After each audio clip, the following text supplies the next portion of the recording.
سے اللہ کی مدد انسان کو ملتی ہے وہ اخلاص ہے۔ جو لوگ ریاکاری کر رہے ہوتے ہیں وہ تو دولت اور شہرت کے رستے پہ ہوتے ہیں، اقتدار کے رستے پہ ہوتے ہیں، راہ خدا پہ تو ہوتے ہی نہیں۔ تو راہ خدا پہ جو لوگ ہوتے ہیں انہیں مدد نصیب ہوتی ہے، اس کے لیے اپنی نیتوں اور اپنے ارادوں کو ٹھیک رکھنا، اپنی نیتوں کا وضو رکھنا بڑا ضروری ہوتا ہے۔ جن لوگوں کے اندر اخلاص ہوتا ہے انہیں اللہ کی مدد ملتی ہے۔ جو ریاکار ہوتے ہیں، تصنع بناوٹ والے ہوتے ہیں، وہ تو صرف ماحول کے اندر اپنے حق میں رائے قائم کرنا چاہتے ہیں، ان کو مدد الہی کیسے ملے گی؟ چوتھی بات یہ ہے، نہ تم نے گھبرانا ہے، نہ غم زدہ ہونا ہے، غالب تم ہی آؤ گے۔ غلبہ تمہارے نصیب میں لکھا ہے، شرط صرف اتنی ہے، ان کنتم مومنین، اگر تم کامل مومن ہو تو۔ اگر تم مومن ہو تو غلبہ تمہیں ملے گا، فتح تمہیں ملے گی، مدد تمہاری کی جائے گی، شرط یہ ہے کہ تم کامل مومن۔ اور دوسرا فرمایا وَالَّذِينَ جَاهَدُوا فِينَا لَنَهْدِيَنَّهُمْ سُبُلَنَا، جو لوگ ہمارے رستے میں جد و جہد کرتے ہیں ہم ضرور انہیں رستہ عطا فرما دیتے ہیں۔ ایک تو کامل ایمان انسان کے پاس ہو، دوسرا اس میں جد و جہد ہو، ہمت ہو، کام کرے، کوشش کرے، بڑی جلدی تھک نہ جائے، بڑی جلدی ہار نہ مان جائے، بڑی جلدی گھبرا نہ جائے، بڑی جلدی وہ فیصلے کرنے میں تیزی نہ دکھائے، اس کے مزاج کے اندر جد و جہد ہو، کوشش ہو۔ کہ مدد ملتی ہے نماز پڑھنے سے، اور مدد ملتی ہے صبر کرنے سے۔ جلد بازوں کو، بے صبروں کو، کم ہمتوں کو مدد نہیں ملتی۔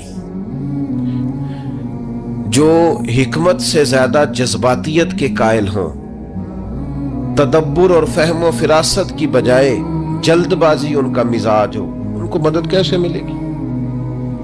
آپ میں ٹھہراؤ ہو، حوصلہ ہو، صبر ہو تو اللہ کی مدد آ جاتی ہے۔ قرآن مجید نے فرمایا یا ایھا الذین آمنوا استعینوا بالصبر والصلاۃ، اے ایمان والو صبر اور نماز سے مدد مانگو، یہ تمہارے مددگار ہیں۔ آپ نبی پاک علیہ السلام کی مقدس سیرت پاک کو دیکھیں، کوئی بھی وقت آیا تو حضور نے نماز پڑھی ہے۔ چاند گرہن ہو گیا، سورج گرہن ہو گیا، بارش نہیں ہوتی، زیادہ ہو رہی ہے، جنگیں ہو رہی ہیں، کوئی بھی موقع آیا ہے تو اللہ کے رسول نے مصلی بچھا لیا ہے۔ نفل پڑھیں، اللہ کے حضور حاضری دیں، محنت بھی کریں اور ساتھ نفل نماز ادا کریں اور صبر رکھیں۔ صبر تو اتنی بڑی نعمت ہے کہ ان اللہ مع الصابرین، صبر کرنے والوں کو نری مدد ہی نہیں ملتی، صبر کرنے والوں کو تو خدا ملتا ہے، اللہ صبر کرنے والوں کے ساتھ۔ تو یہ کام کریں گے تو اللہ کی مدد ملے گی۔ پھر اللہ کی رحمت اور مدد ملتی ہے ذکر کرنے والوں کو۔ حضور سید عالم علیہ السلام نے فرمایا جب لوگ ذکر کرنے کے لیے بیٹھتے ہیں تو اللہ کی رحمت انہیں گھیر لیتی ہے۔ پھر مدد ملتی ہے، رحم ہوتا ہے درود پاک پڑھنے والوں پر۔ ایک بار تو میرے محبوب پر درود پڑھ، تیرے اوپر 10 رحمتوں کا نزول کیا جائے گا۔ قانون خداوندی یہ ہے کہ تو ایک بار محبوب پہ درود پڑھ، تیرے 10 گناہ معاف کر دیے جائیں گے، تیرے 10 درجے بلند کر دیے جائیں گے۔ تو پڑھیں درود، رحمت الہی میں نہا جائیں گے، اور پھر اللہ کی مدد ان لوگوں کو حاصل ہوتی ہے جو اللہ کی مخلوق پر رحم کرتے ہیں۔ مخلوق خدا پر جتنا دل بندے کا نرم ہوتا جائے، رحم والا ہوتا جائے، اتنی اسے اللہ کی مدد ملتی جاتی ہے۔ نبی پاک علیہ السلام نے فرمایا تم اللہ کی مخلوق پہ رحم کرو، اللہ تمہارے اوپر رحم فرمائے گا۔ اللہ تم پر رحم کرے گا، تم مخلوق خدا پہ رحم کرو۔ تو یہ چند چیزیں ہیں جن کی وجہ سے انسان کو اللہ کی مدد ملتی ہے، ان کو اپنایا جائے، ان کے مطابق اپنی زندگی کو ڈھالا جائے، مدد الہی نصیب ہو جائے گی۔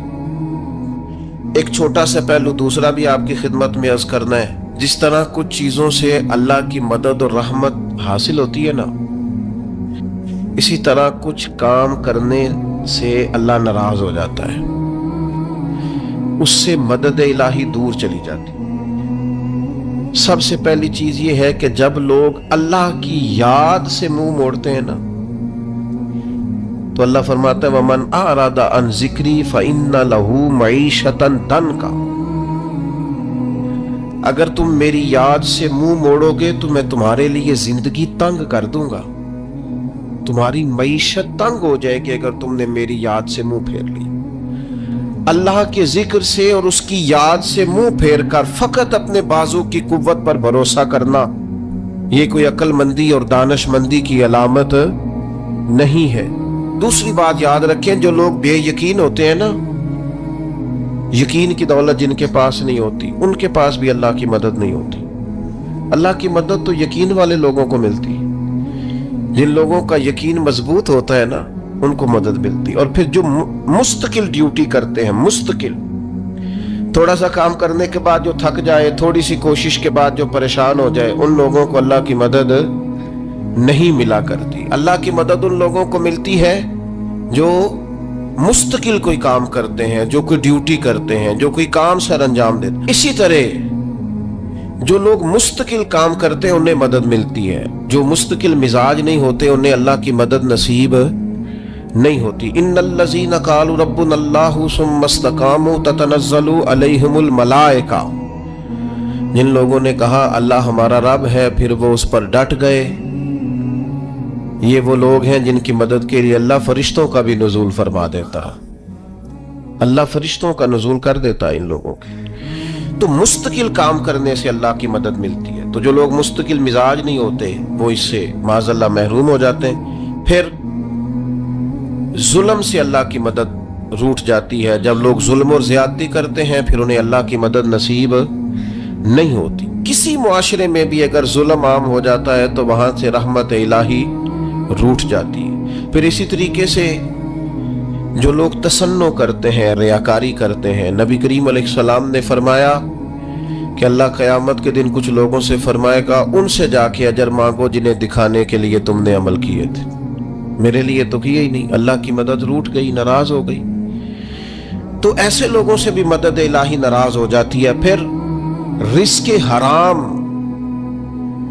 کے جو لوگ عادی ہو جاتے ہیں، حرام کے، میرے رب قرآن مجید میں فرماتا ہے قُلْ يَا عِبَادِيَ الَّذِينَ أَسْرَفُوا عَلَىٰ أَنفُسِهِمْ، اے محبوب فرما دو اے میرے بندو جنہوں نے اپنی جانوں پر ظلم کر لیے ہیں، جنہوں نے گناہ کیے ہیں، رب کی نافرمانی کی ہے، اپنی جان کو دوزخ کا معاذ اللہ سزاوار کر لیا ہے، جنہوں نے اپنی جانوں پہ ظلم کیے ہیں، میرے ان بندوں سے فرما دے کیا لا تقنطوا من رحمت اللہ، ان سے فرما دے کہ یہ اپنے اللہ کی رحمت سے نا امید نہ ہو۔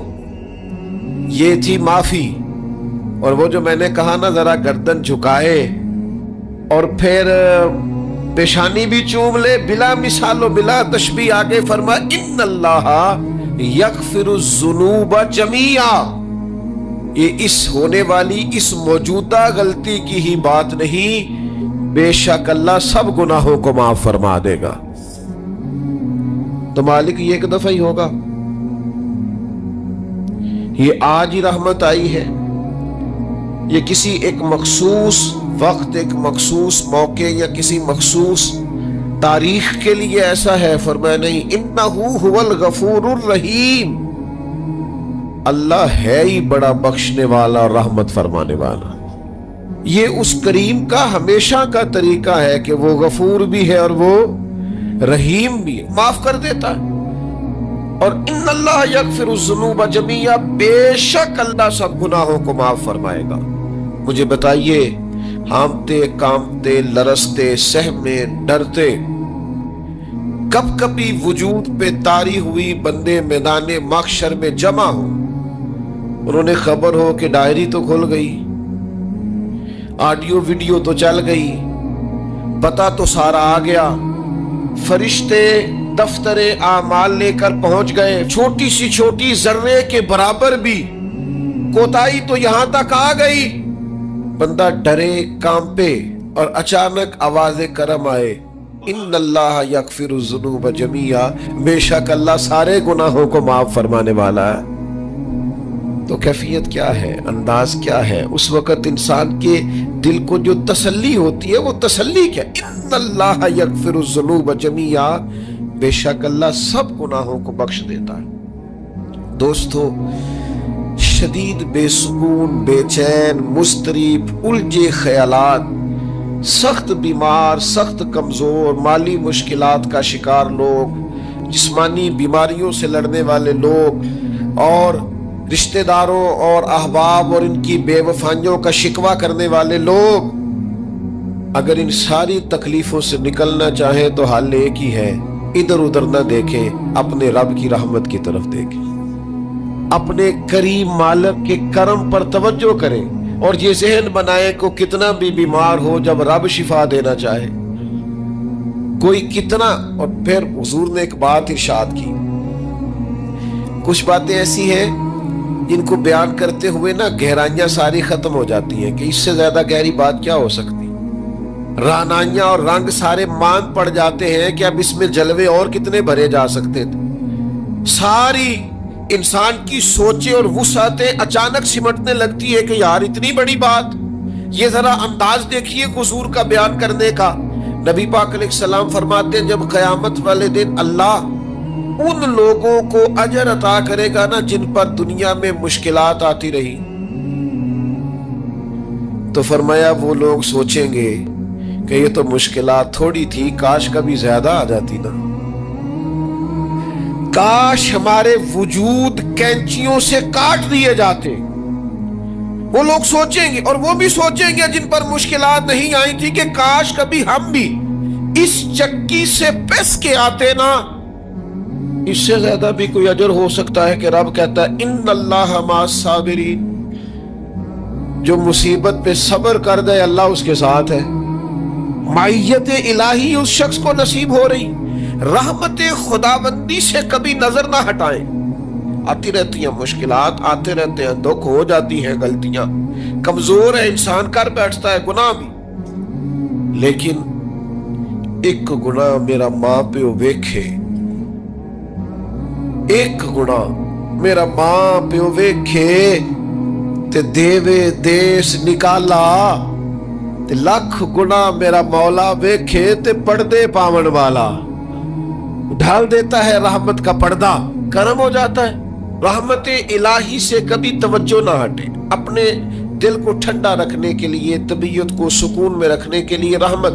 حضور علیہ السلام فرماتے ہیں بندے سے غلطی ہو جاتی ہے، پھر وہ اللہ کی بارگاہ میں توبہ کرتا ہے تو رب فرشتوں سے فرماتا ہے میرے بندے کو پتا ہے کہ میرے علاوہ معاف کرنے والا کوئی نہیں۔ تو دیکھو نا وہ آ گیا ہے، تو فرشتے اپنے مالک کی بات کی طرف متوجہ ہوتے ہیں تو رب فرماتا ہے گواہ ہو جاؤ میں نے اسے معاف کر دیا ہے۔ حضور فرماتے ہیں اس بندے سے پھر غلطی ہو جاتی، وہ پھر عرض کرتا ہے مالک بھول گیا تھا، غلطی ہو گئی، خطا ہو گئی، گناہ ہو گیا، تو اللہ فرماتا دیکھا نا میرے بندے کو پتا ہے میرے سوا معاف کرنے والا کوئی نہیں، تو جاؤ گواہ ہو جاؤ میں نے معاف کر دیا۔ حضور فرماتے تیسری بار پھر غلطی ہو جاتی، یہ پھر آ جاتا ہے، تسی تے میں دسو خان جڑا ترے واری آوے او دا علاج کی ہے؟ اسی کہنے ہیں تو باز آنا، کہنے ہیں کہ نہیں تو نے ٹھیک ہونا، تو نہیں ٹھیک ہو سکتا، تو نے نہیں باز آنا، تیرا علاج اب جا دوڑ جا، تیرا کوئی حل نہیں۔ حضور فرماتے ہیں 6 بار آ گیا، تیسری بار آ کے کہتا اللہ معاف کر دے، تو اللہ کہتا ہے پتہ نا میرے بندے کو میرے علاوہ معاف کرنے والا کوئی نہیں، گواہ ہو جاؤ میں نے اسے معاف کر دیا۔ گویا وہ جب جب آتا رہتا ہے رب تب تب اسے معاف فرماتا رہتا ہے۔ رحمت داد دریا الہی، یہ درویشوں نے جو باتیں کی ہیں بڑی سوچ سمجھ کے کی۔ رحمت داد دریا الہی، ہر دم رحمت دا دریا الہی ہر دم وگدا ہے۔ میں نے اگلا شعر نہیں پڑھنا، اتنا ہی میں ایک مصرے میں بات کرنی ہے صرف۔ رحمت دا دریا الہی، اگلا مصرا نہیں کہنا، اس کا معنی کیا ہے سمجھو۔ درویش کہتے ہیں ایسا نہیں ہوتا کہ کبھی کبھی رحمت ملتی ہے، ہر دم وگدا ہے تیرا۔ رحمت دا دریا الہی ہر دم ہر دم دم دم ہر دم وگدا تیرا، بس جے وچوں ایک قطرہ بخشے نا مینوں وی تے کام بن جاندا ہی۔ دم دم ہر دم سے بندے کو اللہ کی رحمت ملتی ہے، ہر وقت کرم ہوتا ہے، ہر وقت۔ اس کے لیے تو نہ کسی جگہ کی پابندی ہے، نہ وقت کی پابندی ہے، نہ یہ ہے کہ وہ اس وقت میسر ہے اور معاذ اللہ اس وقت میسر نہیں، نہ اسے اونگ آتی ہے نہ نیند آتی ہے۔ صبح بھی کرم، شام بھی کرم، وہ ہر وقت رحم ہی رحم فرماتا ہے۔ اور حضور فرماتے ہیں جب اس نے مخلوق بنائی تھی نا، اسی وقت اس نے اپنے عرش پہ لکھ دیا تھا، لوگوں میرا غضب زیادہ نہیں، میری رحمت ہی زیادہ ہے۔ جس نے بنانے سے پہلے کہا تھا، بنانے سے کروں شکر کتنا اور فخر کتنا کروں، تیرے کرم نے مجھے فائز المرام کیا اور بنا کے سید عالم کا امتی مجھ کو گناہ سے پہلے ہی بخشش کا انتظام کیا۔ جب حضور کا امتی بنایا تھا نا تو گناہ تو بعد میں کرنے تھے نا، امتی بنا کے بخشش کا بندوبست پہلے کر دیا ہے۔ بخشش کا بندوبست میں زیادہ نہیں کھول سکتا اس بات کو، غلطی بعد میں ہونی ہے، بخشش کا بندوبست پہلے۔ اور حضور فرماتے رب نے مخلوق بنائی تو یہ لکھ دیا کہ لوگوں یاد رکھنا غضب زیادہ نہیں ہے، رحمت ہی، تمہیں کرم ہی زیادہ ملے گا۔ اچھا حضور نا کئی طریقوں سے اس رحمت کو بیان کرتے ہیں، کئی زاویوں سے، کئی مختلف انداز سے اللہ کے کرم کو لوگوں کے سامنے اجاگر کرتے ہیں۔ حضور علیہ السلام کے سامنے نا ایک جنگ کا موقع تھا تو ایک عورت کا بچہ گم ہو گیا۔ یہ نا ساری گھنٹیاں بچ جاتی ہیں اگر کوئی بچہ گم ہو جائے، جتنی گھنٹیاں ہوتی ہیں نا، دل کی بھی، روح کی بھی، کانوں کی بھی، ساری گھنٹیاں ہی، مطلب آپ فوری طور پر جو لٹک جاتے ہیں نا زمین آسمان کے بیچ کے، بچہ بڑی دیر سے بیل ہی نہیں رہا، وہ جو ایک وقت ہوتا ہے نا وہ پل صراط پہ گزرتا ہے۔ یہ آسان ڈاکٹر کہہ دینا رپورٹ کرا لو مجھے فلانے سخت موذی مرض کا ڈر ہے، تو وہ رپورٹ کرانے کے بعد جو اس کے نتیجے کا انتظار ہوتا ہے نا، وہ جو کرب ہوتا ہے وہ خطرناک ہوتا ہے۔ آپ بات کو سمجھیں، انسان کو محسوس ہو کہ میرے جگر کا پارا، میرا ٹکڑا، میرا بیٹا مل نہیں رہا، تو کیفیات کا رنگ اور ہو جاتا ہے۔ یہ ایک وارفتگی ہے نا، بچے کے ساتھ پیار ہے۔ ایک جنگ کا موقع تھا، نبی کریم صلی اللہ تعالی علیہ وسلم تشریف فرما ہے، ایک عورت کا بچہ گم ہو گیا۔ وہ بڑی بے چین ہے، بڑی نڈھال ہے، بڑے کرب میں ہے، تڑپتی ہے، کبھی ادھر بھاگتی، کبھی ادھر بھاگتی، کبھی اس سے پوچھتی، کبھی اس سے سوال کرتی، تلاش رہی ہے اپنے بچے کو۔ تو یہ سارا منظر، یہ ساری تصویر لوگوں کی آنکھوں کے سامنے، تو اس کرب کو ہر شخص محسوس کر رہا تھا، اس کی کیفیت کو ہر آدمی اپنی آنکھوں سے دیکھ رہا تھا۔ اللہ کے حبیب علیہ السلام نے اس وقت جب لوہا پورا گرم ہو گیا، ذہن پورے تیار ہو گئے، تو محبوب نے ایک مسئلہ سمجھایا۔ حضور فرمانے لگے بتاؤ نا، اگر اس خاتون کو اس کا بچہ مل جائے جو اتنی تڑپ رہی ہے، تو کیا اس بچے کو آگ میں ڈال دے گی؟ تو وہ کیفیت سارے دیکھ رہے تھے، مشکات میں حدیث موجود ہے۔ عرض کی یا رسول اللہ، سوال ہی نہیں پیدا ہوتا، اس کا جو درد ہے، اس کی جو تڑپ ہے، اس کی جو کیفیت ہے، وہ تو کچھ اور پتا دیتی ہے۔ تھوڑی دیر کے لیے بچھڑ گیا ہے تو اتنی تکلیف میں ہے، تو کجا یہ کہ وہ آگ میں جلا دے۔ جب ذہن یہاں تک تیار ہو گئے، لوگوں کا ذہن یہاں تک تیار ہو گیا، تو اب میرے کریم محبوب کی آنکھوں میں آنسو آئے۔ اب حضور نے رحمت الہی کا جھونکا لوگوں کو دیا۔ کریم فرمانے لگے جتنا یہ اپنے بچے سے پیار کرتی ہے نا، رب کریم اس سے بڑھ کر اپنے بندے سے محبت فرماتا۔ بس یہاں بات محبوب نے بند کر دی، یعنی فرمایا کھولتے رہنا۔ مانا کیا ہے کہ اگر یہ نہیں نہ دوزخ میں پھینکنا چاہتی اپنے بچے کو، تو رب بھی اپنے بندوں کو سزا نہیں دینا چاہتا۔ ساری زندگی کوئی رب کی عبادت کرے، ایک سجدہ بھی معاذ اللہ کسی بت کو کر دے، پچھلی ساری عبادتیں کارت چلی گئی، مشرک ہو جائے گا۔ ایک منٹ کی بھی ملاوٹ دین برداشت۔ سمجھوتا کیسے کر لیتے ہیں لوگ اصولوں پر؟ نہ کریں سمجھوتا۔ آپ ذرا کھڑے ہونا سیکھیں، آپ تھوڑا ڈٹنا سیکھیں، آپ تھوڑا اپنا مورال بلند کریں۔ آپ کا کوئی سٹیٹس ہونا چاہیے، کوئی معیار ہونا چاہیے۔ اپنے مقصد پر کبھی بھی کوئی سمجھوتا نہیں ہو سکتا، نہیں ہو سکتا۔ تو ایک تو اصولوں پر سمجھوتا نہیں، دوسرا دھمکیوں کی پرواہ نہیں۔ زندگی جو ہوتی ہے نا، اس نے بہرحال ختم ہونا ہوتا ہے۔ تو اگر کوئی شخص اپنے نیک، جائز اور دینی مقصد کے راستے میں دھمکیوں کی پرواہ کرنے لگ جائے، وہ خیال ہی نہ کرے کہ میں دین بیان کر رہا ہوں اور پھر 2-4 باتیں پوری ہوئی نہیں اور وہ ڈر جائے، تو وہ کمزور پڑ جائے گا۔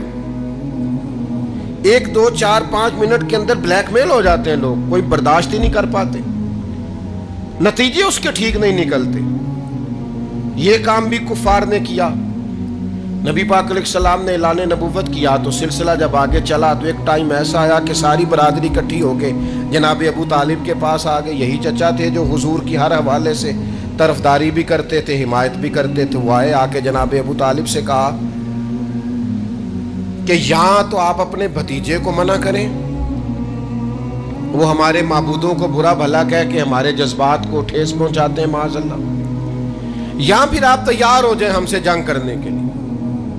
اور شدید انداز میں بات کی۔ جناب ابو طالب نے ایک دفعہ تو ٹال دیا، وہ دوسری دفعہ پھر آ گئے، آپ سے کہا تھا پر آپ نے بات نہیں کی، آپ دیکھ لیجئے، یہاں آپ حمایت چھوڑ دیں، ہم جانے وہ جانے۔ اور شدید دھمکی دی انہوں نے۔ جناب ابو طالب بوڑھے تھے اور پھر یہ کہ ساری برادری، انہوں نے نبی پاک علیہ السلام کو بلایا، سرکار تشریف لائے تو کہا بھتیجے میں نے ہر موقع پر آپ کی مکمل حمایت کی ہے، میں ساری برادری کا بوجھ نہیں اٹھا سکتا، آپ اپنے قبیلے کے ساتھ بیٹھ کے بات کر لیں۔ اور وہ کہہ رہے ہیں کہ یہاں تو آپ باز آ جائیں، یہاں پھر جنگ ہوگی۔ تو یہ میرے رسول پاک علیہ السلام کا مقصد کے لیے عزم ہے۔ نوجوانوں سنو اور یاد رکھو، کریم فرمانے لگے کہ ذرا لفظوں کی حرارت دیکھنا اور جملوں کا روب دیکھنا اور گفتگو کا ولولہ دیکھنا۔ کریم فرمانے لگے چچا یہ میرے سیدھے ہاتھ پر سورج لا کے رکھیں اور دوسرے پر چاند لا کے رکھیں تو دین کی تبلیغ پھر بھی نہیں چھوڑوں گا، کہتا رہوں گا لا الہ الا اللہ۔